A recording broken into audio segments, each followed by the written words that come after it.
Assalamualaikum warahmatullahi wabarakatuh. So, macam kita semua tahu, Ustazah kan ada bagi kita untuk topik pembincangan apa itu murabahah kan. So, saya di sini macam korang semua tahu kan, nama saya Nabila Saila binti Sazali. Kat sini saya ingin membentangkan tentang apa itu definisi murabahah. So, saya akan mulakan dengan akad murabahah. Definisi murabahah ini, kata murabahah berasal dari kata ribihu yang bermaksud menguntungkan. Murabahah adalah jual beli barang dengan tambahan harga atas dasar harga pembelian yang pertama secara jujur.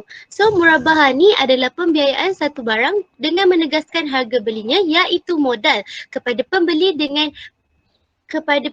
dan pembeli untuk membayarnya dengan harga yang lebih sebagai keuntungan yang disepakati.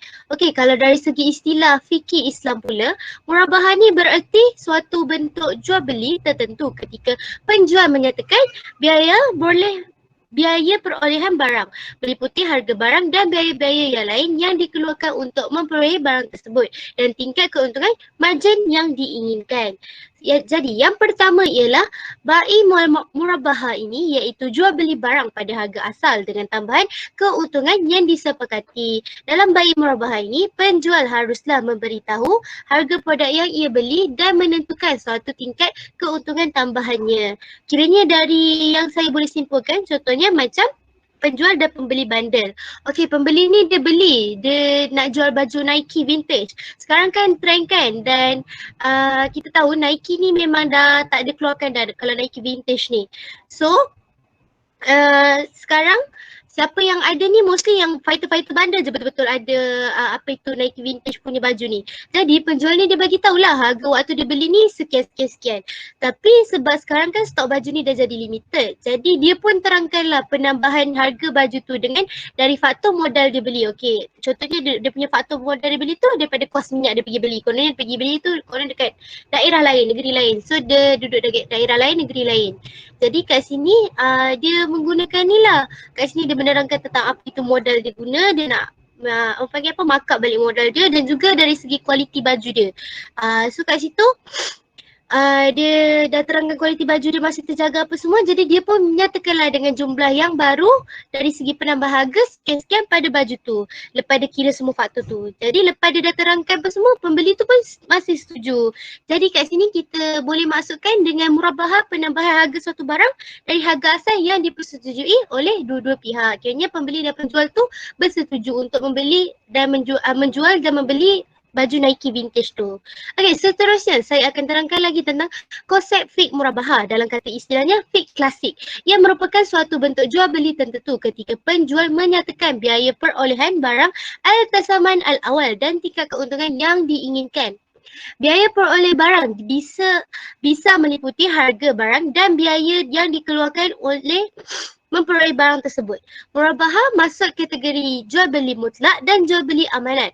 Ia disebut jual beli mutlak kerana objek akadnya barang iaitu ain. Kiranya kita boleh nampak, kita boleh lihat. Dan dain, manakala kategori jual beli amanat pula kerana dalam proses transaksinya penjual diharuskan dengan jujur menyampaikan harga perolehan al-tasaman al-awal dan keuntungan yang diambil. Maksudnya penjual tu dia bagi tahu kos modal tu dari barang yang dijualnya dengan menyatakan jumlah keuntungan yang diambil dari hasil penambahan harga untuk mencapai harga yang dijual itu dalam akad jual beli. Contohnya, aku beli barang ni dengan harga RM10 dan aku menambah kos untuk mencapai keuntungan aku sebanyak RM5. Jadi jumlah yang aku jual pada kau ini sebanyak RM15. Dan pembeli pun menjawab dalam akad tersebut, baiklah saya membelinya. Kiranya dia dah bagi akad dan menerangkan yang dijual dengan dia punya jumlah keuntungan yang diambil. Okey, seterusnya, murabahah dalam perspektif fik ini merupakan salah satu dari bentuk jual beli yang bersifat amanah, amanah. Jual beli ini berbeza dengan jual beli musawawah, iaitu tawar-menawar. Murabahah terlaksana antara penjual dan pembeli berdasarkan harga barang. Harga asli pembelian penjual diketahui oleh pembeli dan keuntungan yang diambil pun diberitahukan kepada pembeli. Sedangkan musawah ni adalah transaksi yang terlaksana antara penjual dan pembeli dengan satu harga tanpa melihat harga barang. Contoh, kita pergi jalan tah, kita nak beli tudung banyak, kita nak borong lah. Kita nak beli dalam 10 helai. Satu tudung tu harga dia RM10 je. Tapi sebab kita nak 10 helai, kita tahu harga dia tu. Untuk satu tudung tu kita minta dalam satu tudung kita nak jatuh harga RM9 ataupun RM8. So kat situ kita tahu menawarkan dia, tapi kita menggunakan harganya dari segi RM10. RM10 tu dah orang panggil apa, dah bukan harga asal penjual tu beli. RM10 tu adalah harga yang penjual tu dah markup apa semua. So kita tak tahu kat situ harga asal penjual tu beli berapa. Jadi kita hanya menawarkan dari segi yang penjual tu nyatakan iaitu RM10. Kat situ so kita tawar dekat situ je. Seterusnya, keberadaan modal jual beli murabahah sangat masyarakat kerana ada sebahagian dari mereka ketika akan membeli barang tidak mengetahui kualitinya, maka ia membutuhkan pertolongan dari orang yang mengetahuinya. Contohnya kat sini macam kita cakap kereta, kita macam kalau perempuan kan tak banyak knowledge.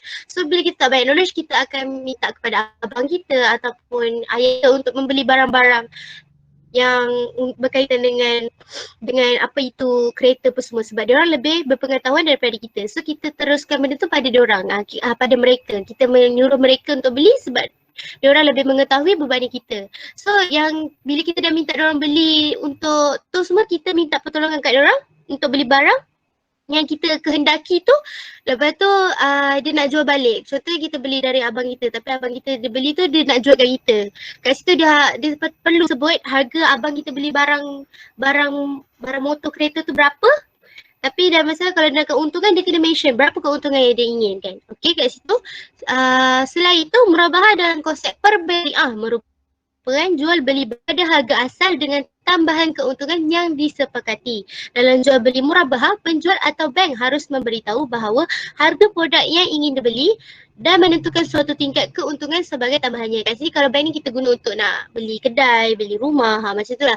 Aplikasi pembayaran bank kat sini kita boleh nampak murabahah ni digunakan, aplikasi kat sini adalah bank syariat, dapat digunakan untuk pembelian barang konsumsi maupun barang dagangan, pembiayaan tambahan modal yang pembayarannya dapat dilakukan secara tangguh ataupun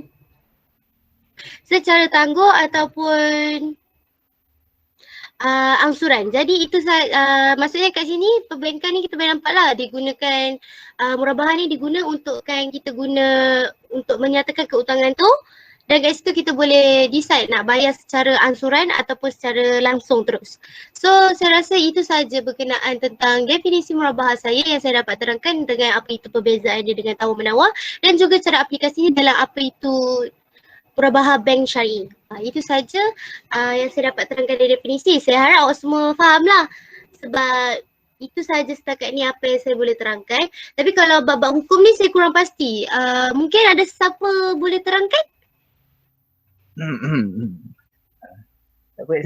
Saya, Mak Firalim, Mak Fuad akan terangkan mengenai hukum. Iaitu apa? Hukum murabahah.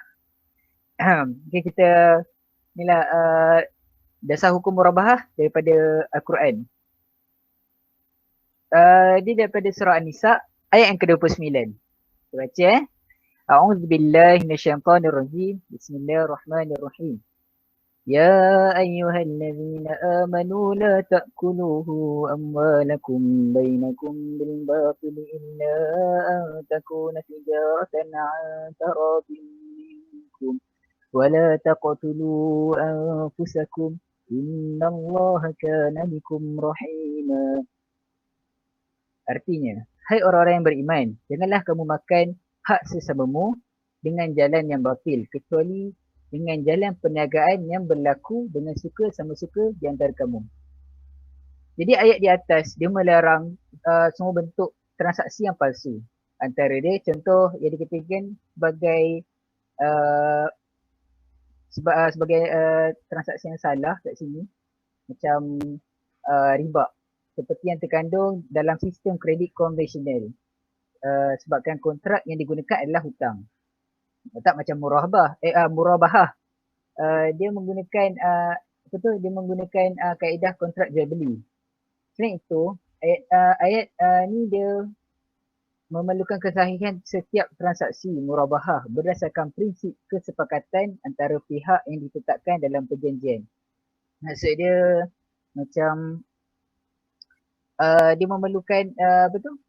Macam dekat sini suka sama suka di antara kamu. Maksud dia dua dia suka dengan barang yang nak beli tu. Macam contoh macam tadi Bella cakap apa naik apa tadi beli kat bandar kan. Ada seorang tu dia suka nak beli kasut tu.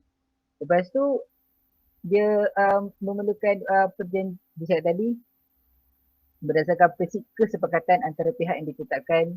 Maksudnya kesepakatan kat sini dia dua bersetuju nak beli dan nak menjual barang tu. Jadi faham Dah kita teruskan dengan dasar hukum murabahah melalui hadis. Inna Nabi sallallahu alaihi wasallam qala thalathun fihinna al-barakah al-bay'u ila ajalin wal muqaradatu wal khaltu al-burri bis-sya'iri fil baiti la lil bay'i. Maksudnya dari Suhaib Ar-Rumi radhiyallahu an bahawa Rasulullah SAW bersabda, 3 hal yang di dalamnya terdampar keberkahan. Jual beli secara tangguh, mudharabah dan mencampur gandum dengan tepung untuk keperluan rumah, bukan untuk dijual. Hadis riwayat Ibnu Majah. Dalam hadis lain, An Hakim bin Hizam radhiyallahu anhu qala Rasulullah sallallahu alaihi wasallam al-bay'ani bil khiyari ma lam yatafarraqa aw qala hatta yatafarraqa fa in sadaqa wa bayyana burika lahumā fi bay'ihima wa in katama wa kadzaba muhiqat barakatu bay'ihima. Sahih Bukhari.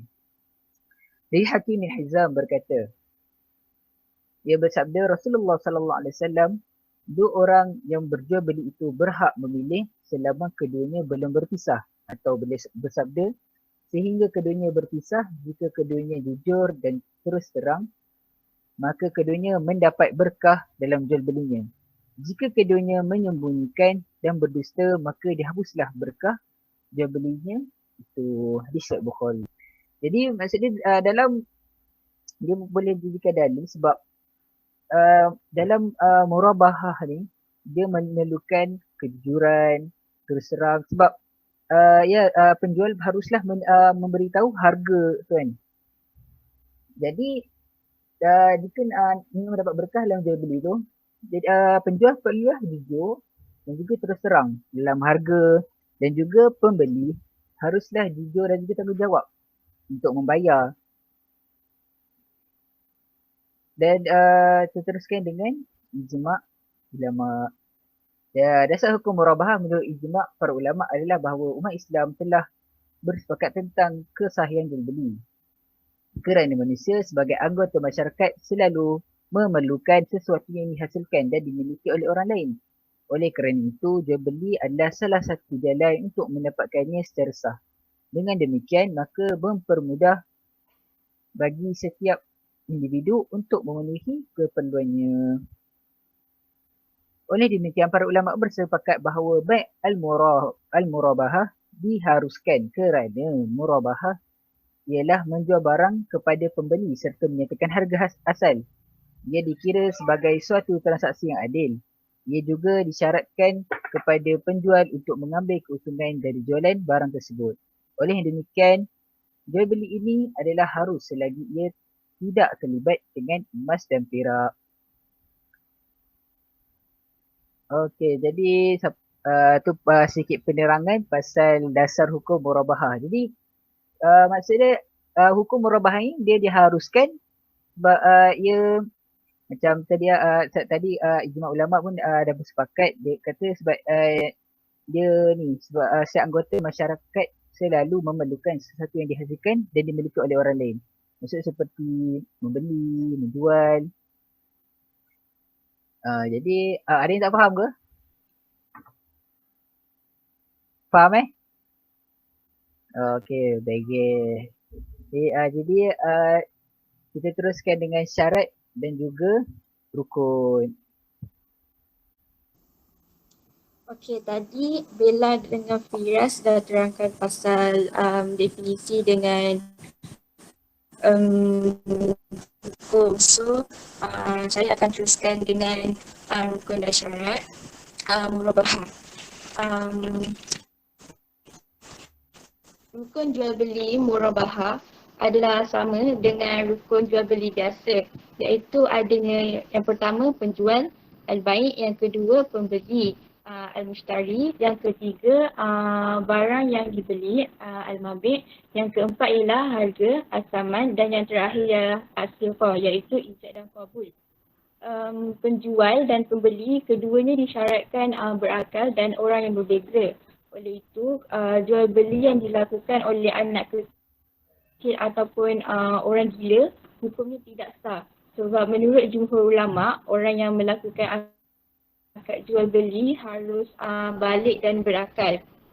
So selain itu, barang yang diperjualbelikan disyaratkan ada dan dimiliki oleh penjual. Kejelasan spesifikasi objek jual beli adalah keharusan kerana berkaitan dengan kejujuran dan kerelaan kedua belah pihak. Seterusnya ialah harga, sifatnya harus pasti dan jelas, baik jenis maupun jumlahnya. Dan yang terakhir ialah ijab dan qabul. Rukun ini mensyaratkan pelaku balik dan berakal, kesesuaian antara qabul dan ijab, dan pelaksanaannya dalam satu majlis. Okey, kita teruskan dengan syarat al-murabahah. Begitu juga dengan syarat al-bai' al-murabahah. Secara umumnya tertakluk kepada syarat sah jual beli. Namun terdapat beberapa syarat yang dikhususkan kepada bai' al-murabahah, iaitu yang pertama adalah kos atau modal sebenar hendaklah dinyatakan kepada pembeli ketika akad. So maksudnya kat sini ialah barang yang kita nak jual tu, maksudnya kita peniaga, sebagai peniaga, barang yang kita nak jual tu kita kena bagi tahu berapa harga yang sebenarnya. Jangan kita macam kita dah tambah keuntungan baru bagi tahu harganya, tak boleh. Kita kena bagi tahu harga yang betul-betul, dengan betul harga pasaran dia tu, harga dia memang harga tu.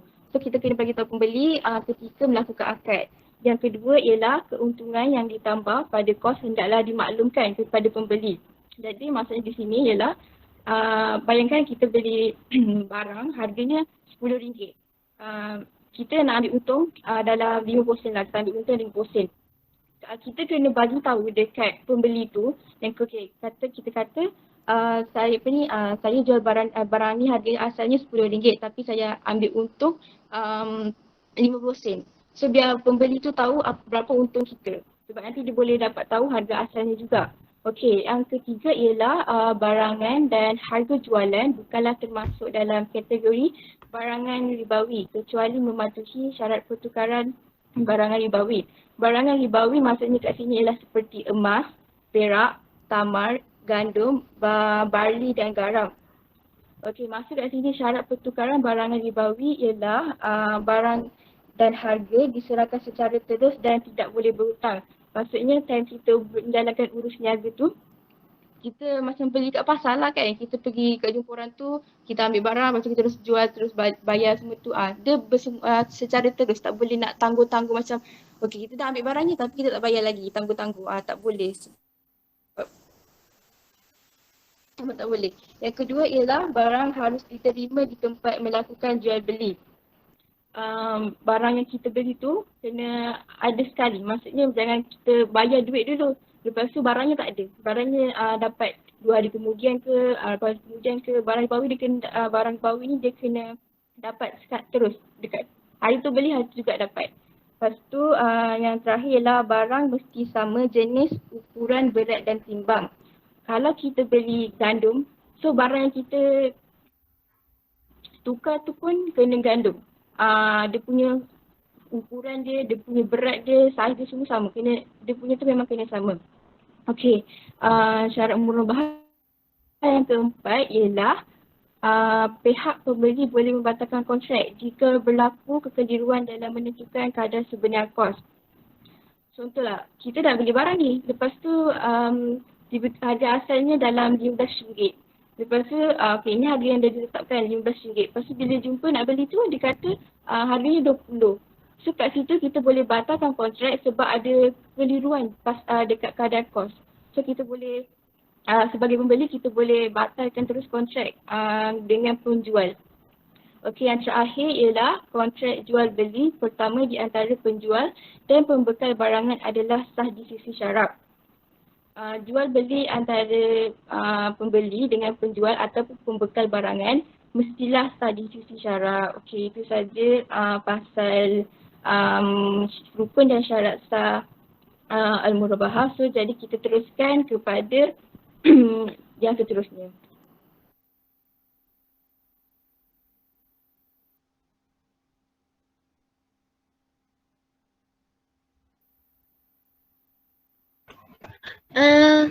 Siapa tahu tentang dalil yang sah agak-agaknya.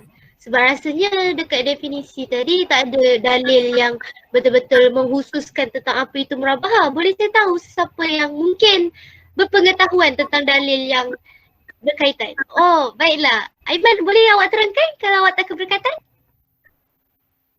Boleh, tak ada masalah. Okay, Bella. Bukan Bella, semua kalau nak tahu. Mungkin apa yang Bella maksudkan tu, dia tak spesifik dengan bai'al murabahah ni. Memang tak ada dalil ataupun tak ada hadis yang spesifik yang berketepatan tepat dengan bai'al murabahah. Tapi ada beberapa ayat Al-Quran, ada beberapa hadis yang orang kata apa ya, serba sedikit tu ada sentuh mengenai pengurusan jual beli berkaitan dengan bai'al murabahah ni lah. Jadi antaranya kita petik daripada surah Al-Baqarah, kita ambil satu potong ayat surah Al-Baqarah ayat 275. A'udzubillahi minasyaitonir rajim. Wa ahallallahu bai'a wa harrama riba. Ulang sekali. Wa ahallallahu bai'a wa harrama riba. Maaf sangkut. Dia tak nampak sangat kan. Okey. Maksud dia apa tau? Maksud dia dekat sini dia tekankan daripada panjang-panjang ayat ni, tapi dia tekankan dekat ayat tersebut. Maksud dia padahal Allah telah menghalalkan jual beli dan mengharamkan riba. Apa yang kita dapat faham kat sini, maknanya Allah menghalalkan lah satu proses jual beli tu. Jika berketepatan dengan hukum syarak, berketepatan dengan hukum-hukum jual beli, ikut Islam punya peraturan, maka Allah menghalalkan benda tu. Dan mengharamkan riba. Antara contoh riba tu, biasanya dalam perniagaan ni, antara contoh-contoh riba tu, itulah yang sepatutnya harga yang telah ditetapkan RM4.50, RM4.70, RM5. Tapi peniaga tersebut menaikkan harga. Orang kedai tu dia naikkan harga lah. Kan kalau bahasa santai, bahasa spontan, orang kedai tu suka-suka naikkan harga dia tanpa ikut apa yang telah ditetapkan oleh KPDNKK. Sebab kita dalam Malaysia ni KPDNKK yang tetapkan harga kan. Kestabilan harga supaya tak nak berlaku, orang kata tak nak berlaku lonjakan harga. So that's why telah ditetapkan, tapi orang kedai tu melebih pula. Itu unsur-unsur riba lah tu. Yang sepatutnya RM5 dia menjadikan RM6, yang jadi RM6.50. Macam-macam alasan untuk dinaikkan harga. Jadi benda tu adalah diharamkan. Jadi antaranya adalah daripada surah An-Nisa ayat 29, tapi itu pun dah tadi Firas pun dah cakap kan. So kalau saya nak menerangkan lagi pun nanti bergaduh kan dengan Firas kan. Gurau-gurau. Tapi okay, kalau macam tu tak apa, kita ambil daripada hadis Nabi. Yang mana daripada Al-Baihaqi, hadis riwayat Al-Baihaqi, innama bai'u an tarad. Sesungguhnya jual beli adalah harus atas dasar saling rida. Rida ni apa? Rida ni suka sama suka. Rida pula dah. Rida ni. Ya, rida. Suka sama suka. Kita kalau kita suka, kita beli lah. Maknanya kalau contohnya macam kita ambil contoh minyak wangi kan. Minyak wangi. Kan kalau kita tak suka minyak wangi, takkan kita nak beli. Kan? Itu untuk kita sebagai pembeli. Kalau penjual tak kena nak paksa kita. Kita tak suka bau, kita tak suka bau Dunhill. Tapi dia sebut, abang tapi ni wangi. Benda tu tak baik lah nak memaksa-maksa. Jadi sebab tu dia atas dasar suka sama suka, atas dasar reda. Beli pun tak reda. Aduh, kena paksa pula beli. Tak guna pula. Tak baik lah macam tu. So kita kena beli atas dasar reda. Jadi dalil-dalil ni pun dia ada pembahagian-pembahagian dia. Dia ada prinsip-prinsip dia juga. Kita kena ikut dalil-dalil ni. Antara contohnya ada juga daripada surah Al-Ma'idah yang bermaksud, hai orang-orang yang beriman, sesungguhnya minuman keras yakni khamar berjudi ataupun berkorban untuk berhala, zaman dululah, mengundi nasib dengan panah adalah perbuatan keji, termasuk perbuatan syaitan, maka jauhilah perbuatan-perbuatan itu agar kamu mendapat keberkatan. Macam zaman sekarang ni pun banyak juga orang yang berniaga judi, kan? Kalau ikut daripada dalil ni, judi macam-macam lah, tikam. Jadi benda tu adalah benda yang haram, kita tak boleh niaga kan, sebab kita orang Islam. Orang yang bukan Islam tu, orang kata biar pergi kat depa biar pergi kat depa, kita atas dasar Islam sebab kita beriman kepada Allah. Kita kena ikut dasar Islam, kena ikut prinsip Islam. Kita dah tahu benda tu haram, jangan sibuk-sibuk nak ni kan. Saya dah tahu tikam tu haram. Tapi saya dengan Firas, okay Firas, aku bet ni Chelsea menang, aku bayar 100. Okay, tu tikam. Benda tu adalah haram. Benda tu adalah salah berdasarkan prinsip Islam. Benda ni telah pun diceritakan dalam Al-Quran berdasarkan dalil-dalil. Ada juga daripada hadis, berkaitan dengan ni ada daripada riwayat Ahmad bin Daud yang bermaksud dari Abdullah bin Amru bahawa Nabi SAW melarang meminum khamar, melarang minum arak, berjudian, menjual barang dengan alat dadu atau sejenisnya atau pilihannya keluar, maka ia yang berhak, dan minuman keras yang terbuat dari biji-bijian. Nampak? Dalam Al-Quran pun cerita, dalam hadis pun dia cerita, maknanya jual beli yang berkaitan benda ni telah diterangkan dalam Al-Quran, diterangkan dalam dalil-dalil, benda ni adalah haram. Benda tu jangan buat. Kan?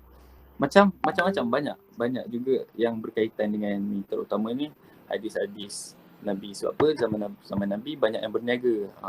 Sedang Nabi sendiri pun mengembala kambing, kan? Mengembala binatang ternak, orang yang jual unta, jual macam-macam, jual arak, semuanya. Sebab tu nak bandingkan antara dalil Al-Quran dengan hadis, hadis lebih banyak tentang berceritakan tentang jual beli, nak compare dengan Al-Quran. Sebab dalam Al-Quran dia tak adalah yang macam Bella cakap tadi. Setahu dia tak ada pula berkaitan dengan bai al-murabahah tu jadi benda tu tak ada, tapi banyak benda-benda yang berkaitan. So kita kena faham dalam kehidupan kita, dalam urusan jual beli ni kita kena faham, ikut dalil, ikut hadis, supaya urusan perniagaan kita, urusan jual beli kita bertepatan dengan apa yang dikehendaki dalam Islam, dan mudah-mudahan apa yang kita niagakan, apa yang kita beli tu mendapat keberkatan, insyaAllah. Jadi tu je lah apa yang saya tahu kan, saya cerita lah. Korang pun tahu tak tahu, saya cerita. Mudah-mudahan korang dapat apa yang saya cerita. Itu je daripada saya. Maafkan anda ada terkasar bahasa, terkasar salah pula macam hari raya. Maafkan saya kalau ada tersalah atau tersilap info, sebab saya sendiri kekurangan ilmu. Okay, terima kasih. Okay, terima kasih Aiman. Okay, macam mana pula kalau dengan aplikasi yang murabahah ni, ada aplikasi ke? Macam mana tahu aplikasi dari WhatsApp ke? Saya kadang-kadang keliru aplikasi tu daripada WhatsApp ke ataupun aplikasi tu daripada kita menggunakan aplikasikannya. Apa sebenarnya definisi aplikasi dalam murabahahnya? Ada siapa boleh ni tak bagi saya kefahaman yang mendalam tentang aplikasi dalam murabahah ni? Awak tak tahu ke? Tak tahu. Dalam saya Ahmad Naim bin Syari, saya akan teruskan tentang tajuk murabahah tanpa pesanan, ataupun yang tajuk subtopiknya ialah aplikasi bagi bai al-murabahah. Aplikasi kat sini bukanlah bermaksud apps WhatsApp ataupun Instagram ataupun Facebook ataupun sebagainya.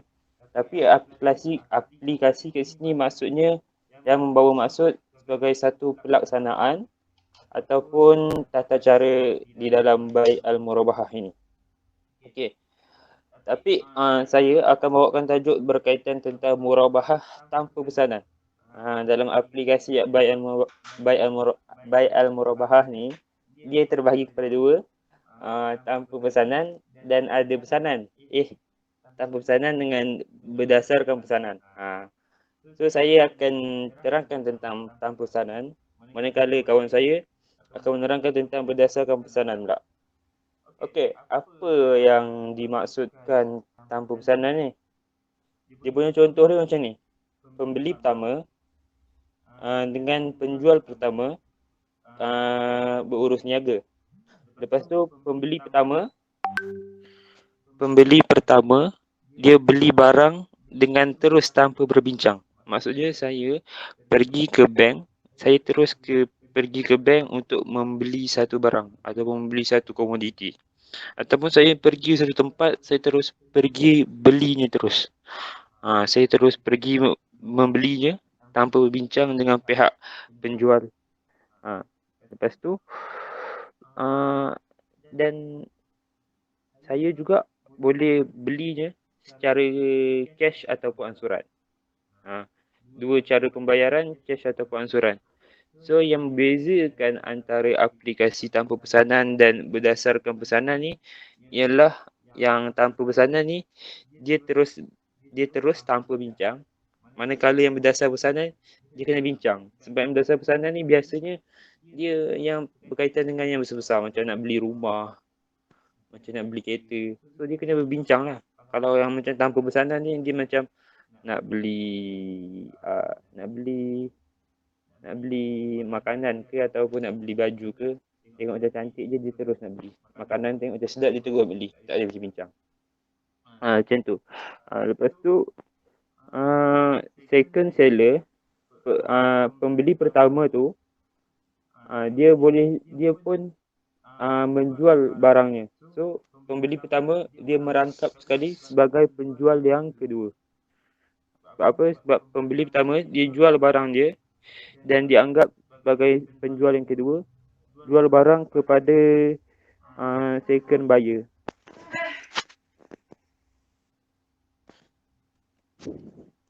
Dia menjual barang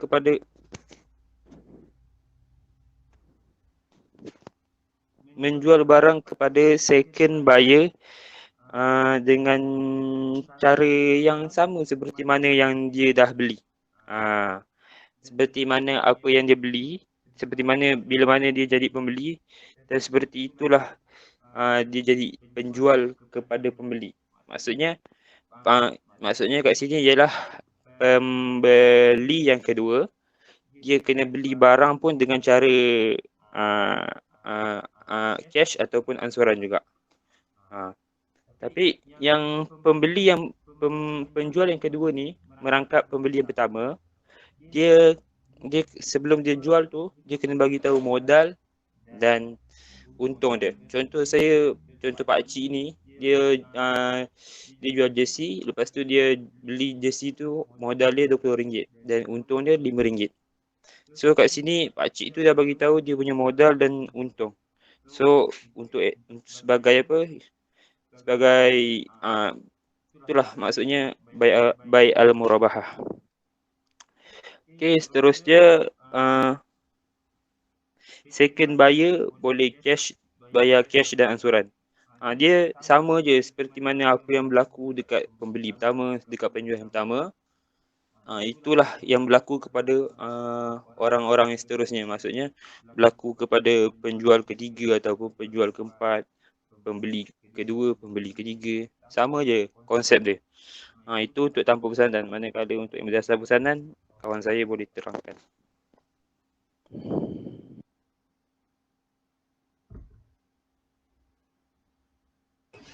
Siapa yang boleh terangkan tentang pesanan? Boleh. Okay, silakan Ulfa. Okay. Saya Ulfa Izzati binti Muhammad Azham. Saya akan terangkan tentang murabahah berdasarkan pesanan. Kalau dikenali sebagai MPO iaitu murabahah to purchase order. Contohnya dia punya langkah-langkah dalam murabahah berdasarkan pesanan. First, pelanggan akan bertemu dengan pembekal dan menyatakan hasrat untuk membeli kereta ke rumah ke, ikutlah dengan apa yang dia nak beli, serta mengambil semua maklumat mengenai rumah tersebut. Langkah kedua, pelanggan tu akan pergi kepada pihak bank untuk membuat pembiayaan rumah di bawah kontrak murabahah iaitu perjanjian jualan rumah secara penjualan kepada orang yang menempah ataupun orang panggil MPO. Pelanggan akan membuat pembayaran deposit sebanyak 10% kepada pihak bank. Seterusnya langkah ketiga ni, bank akan membeli rumah tersebut berdasarkan spesifikasi yang telah diberikan oleh pelanggan kepada pihak bank secara tunai dengan harga kos kepada pihak pembekal. Maksudnya kat sini sebelum pihak bank nak bagi rumah tu dekat pelanggan, pelanggan tu kena bayar 10% kepada pihak bank dulu. Baru pihak bank tu akan cari macam mana rumah yang dia nak, dekat mana rumah dia yang nak. Seterusnya setelah membuat pembayaran, pembekal akan menyerahkan pemilikan rumah itu kepada pihak bank. Kiranya rumah tu dah jadi pihak bank punya lah. Dia guna duit bank dulu.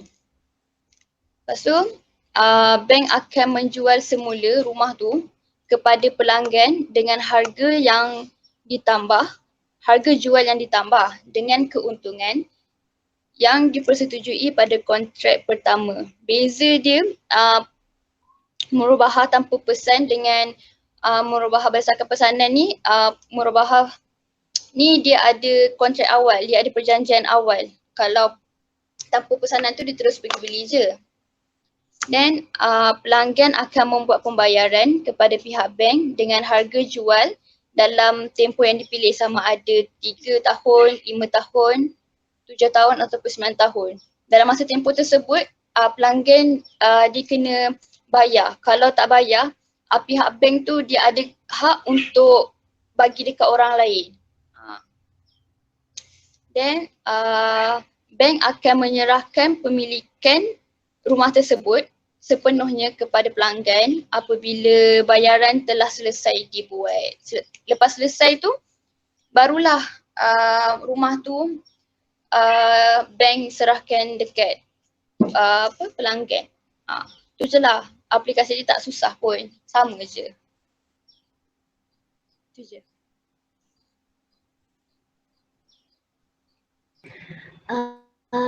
So kiranya saya rasa dah cukup jelas dah apa yang Ustazah suruh kita faham apa itu murabahah. Saya rasa semua dah terangkan, macam saya dah terangkan apa itu definisi, Firas dah terang apa itu hukum, Adriana dah terangkan apa rukun, dan juga Izzat terangkan juga apa itu dalil, dan Naim dengan Ulfa juga bagi saya cukup jelas apa itu aplikasi.